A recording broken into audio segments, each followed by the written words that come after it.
बेटा नाश्ता तो करके जाओ। एमन भी ऐसे ही चली गई, तुम तो बैठो। आओ शाबाश नाश्ता कर लो। मामा मुझे भूख नहीं है। बेटा ऐसे मत कहो, तुम इस तरह चले जाओगे तो मैं सारा दिन तुम्हारे लिए परेशान रहूंगी। अच्छा मैं आपको यकीन दिलाता हूँ, ऑफिस जाते ही कुछ ना कुछ खा लूंगा, प्रॉमिस। वकार बेटा, मैंने तुमसे कोई जरूरी बात करनी है, 5 मिनट के लिए बैठ जाओ। आप जो कुछ कहना चाहते हैं मैं जानता हूं बाबा, और इसके लिए मैं फिलहाल आपसे यही कहना चाहूंगा कि आपके किसी भी सवाल का मेरे पास कोई जवाब नहीं है। मैंने बात की है बिरसा से और अभी वो अपने घर जाना नहीं चाहती, और जोर जबरदस्ती से मैं उसे भेजना नहीं चाहता। लेकिन अगर आपने फिर भी जिद की तो मजबूरन मुझे और उसे इस घर से जाना होगा। मैंने इसके अलावा कोई बात करनी है तुमसे, 5 मिनट बैठ जाओ। बैठो।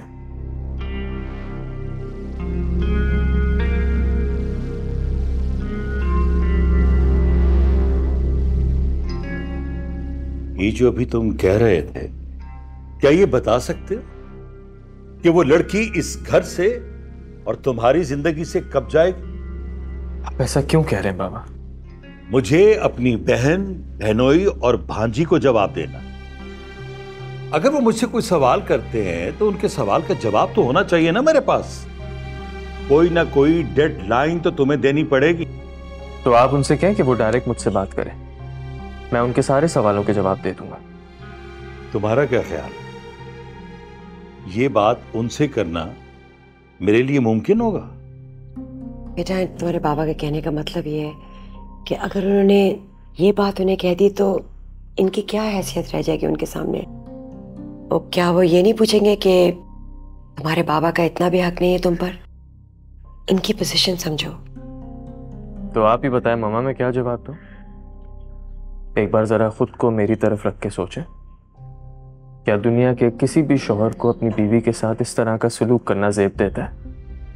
उससे बात ना करूं, उस पर सख्ती करूं, ताकि उसकी शक्ल तक ना देखूं, प्यार लिहाज कुछ ना करूं। चले ये सब भी कर लेता हूं, लेकिन उसे घर से निकाल देना मुझे शायद मेरी नजरों में गिरा देगा मामा।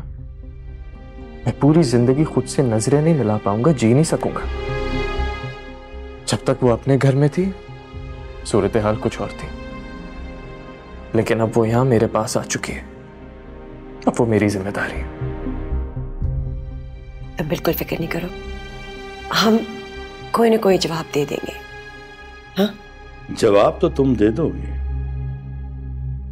अगर उन्होंने अपनी रकम मांग ली तो इतनी बड़ी रकम हम कहां से देंगे?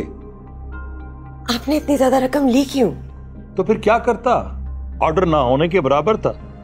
तो कर्ज तो वापस करना ही था ना, मजबूरन मुझे पैसे उठाने पड़े। मुझे जो 50 लाख उन्होंने दिए वो मैं उन्हें वापस कर दूंगा। बेटा ये बात इतनी मामूली नहीं है जितनी तुम समझ रहे हो। हमारी कंपनी के ज्यादा से ज्यादा शेयर अकरम ने खरीद रखे, और अगर वो हमसे नाराज हो गया तो हम सड़क पे होंगे।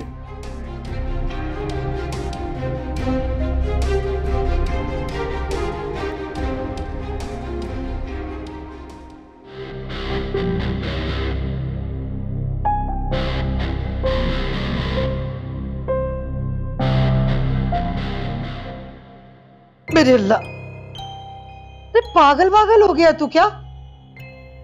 अपना गुस्सा इस कुशन पे क्यों निकाल रहा है? मान क्यों नहीं लेता कि हम अपने मकसद में नाकाम हो चुके हैं? बस कर दो अम्मा, बस कर दो, और बातें मत करो तुम मेरे सामने। तो क्या कहूं? अरे वो अपने शौहर के पास चली गई है और उसके शौहर ने उसे रख भी लिया है, हाथ पकड़ के उसे निकाला नहीं घर से। बता रही हूं तुम्हें, हमें चारों शाने चित कर दिया उस माँ बेटी ने। और एक वो तुम्हारे अब्बा है, अच्छा खासा मंसूर उस फसाद की जड़ फातिमा को हाथ पकड़ के घर से बाहर निकाल रहा था, मगर ना, बोलने लगे अरे ना ना ना निकालना, दुनिया वाले क्या कहेंगे, अलरम पलरम। तुम कुछ भी कहो अम्मा, लेकिन ये जंग मैंने इसलिए शुरू नहीं की थी कि मैं हार मान जाऊं। तुम देखना ये जंग मैं जीत के रहूंगा। अच्छा क्या करेगा? अगर तू ये समझता है ना कि आदिल की तरह तू उसके घर में भी घुसेगा, जाके उसका गिरेबान पकड़ेगा और वो तुझे फिरसा का हाथ दे देगा और कहेगा जा ले जा। ये तेरी गलत फहमी है बेटा। वो पैसे वाले लोग हैं, तेरी बदमाशी नहीं चलने की वहां पे। अरे मालूम है मुझे, सब मालूम है, लेकिन मैं वही दाव खेलूंगा जिससे जीत मेरा मुकद्दर बनेगी। देख लेना। पागल हो गया ये लड़का।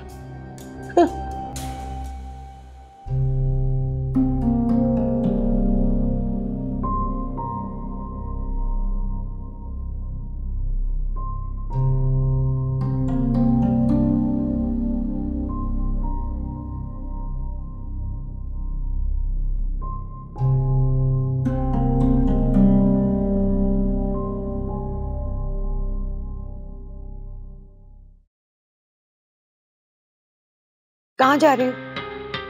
वो चाय बनानी थी अपने लिए और पानी पीना था। भूख लग रही है? ये सही है, भूख लग रही है।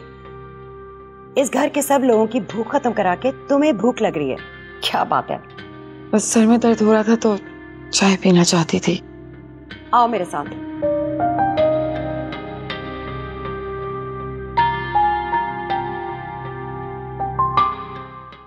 ये है किचन। इधर तलाश करने से तुम्हें चाय बनाने का सामान मिल जाएगा। कायदे से रुखसत होके आती तो शायद 1-2 महीने तुम्हें किचन में घुसने ही ना देती, लेकिन जैसे तुम आई हो, तुम जैसी लड़कियों के लिए कोई चाव या रस्म कैसे कर सकते हैं? मुझे तो डर ये है कि मोहल्ले वाले पूछेंगे तुम कौन हो तो मैं क्या जवाब दूंगी। इसलिए कोशिश करना तुम अपने नक्लो हमल महदूद रखो, ज्यादा इधर उधर फिरने की जरूरत नहीं है।